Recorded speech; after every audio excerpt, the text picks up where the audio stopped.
I am in recovery for alcoholism and addiction, the very severe kind. And God willing, I'm about to have 5 years of uninterrupted sobriety.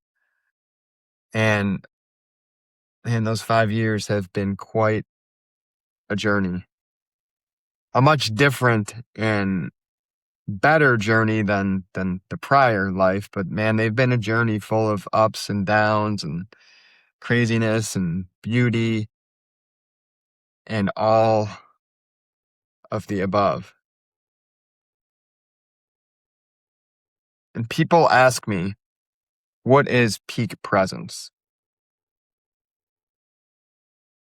Within the past year, I've published a book called Peak Presence. I've created this channel called Peak Presence. What it is a way of life that I learned from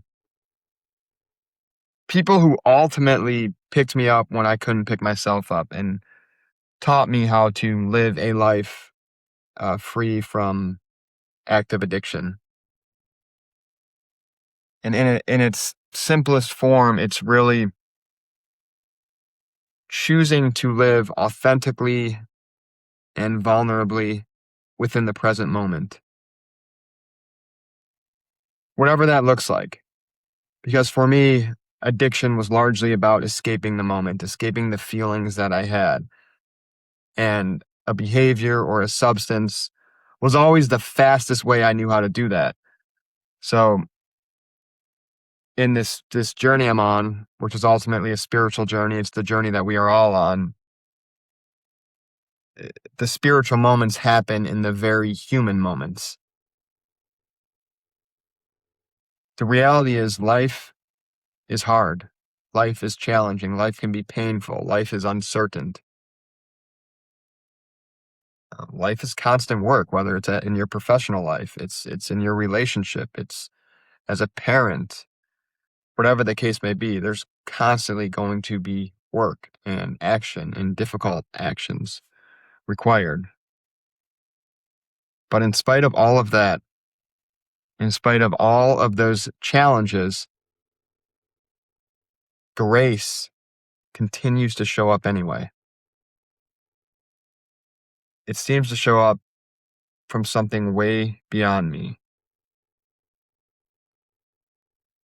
My responsibility is the actions that I am taking in the present moment.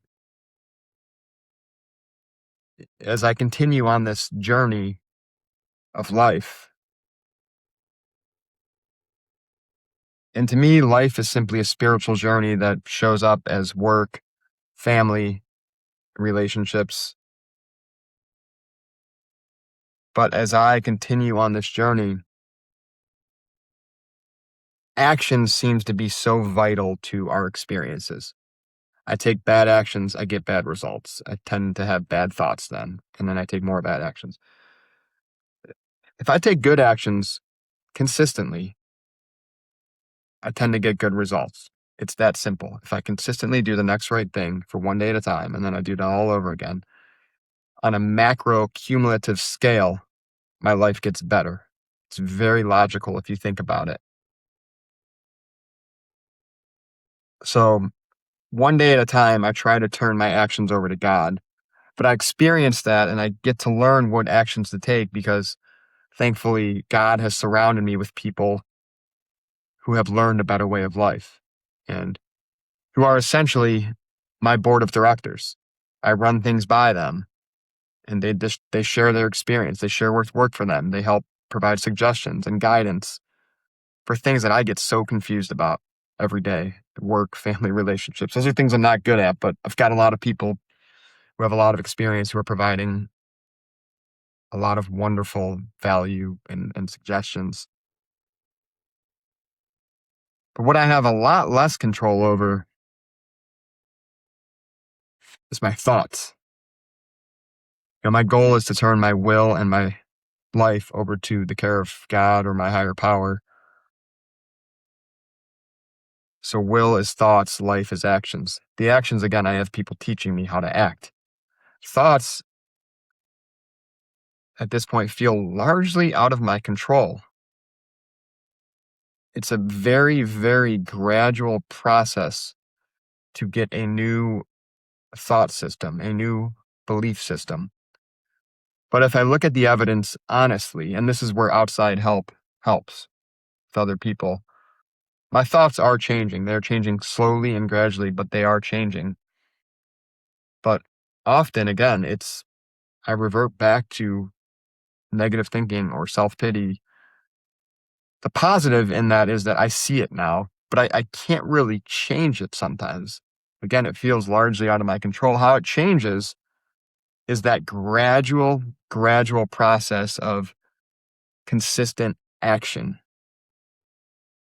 And that's why, over many, many years before these 5 years of sobriety, where I kept it so simple, I complicated it by trying to read every single self-help book, looking at so many different religion and philosophies and psychology. And there's potentially value in all of that, but ultimately, like all the things I was reading and videos I was watching, they'd give me that brief dopamine rush. And I'd be like, okay, I've got it. I figured it out. I'm going to be good now. But what goes up must come down. And my brain would still consistently revert back to that stinking thinking, those negative patterns. And ultimately, I'd keep going back to my old solutions of substances and behaviors and just bad habits.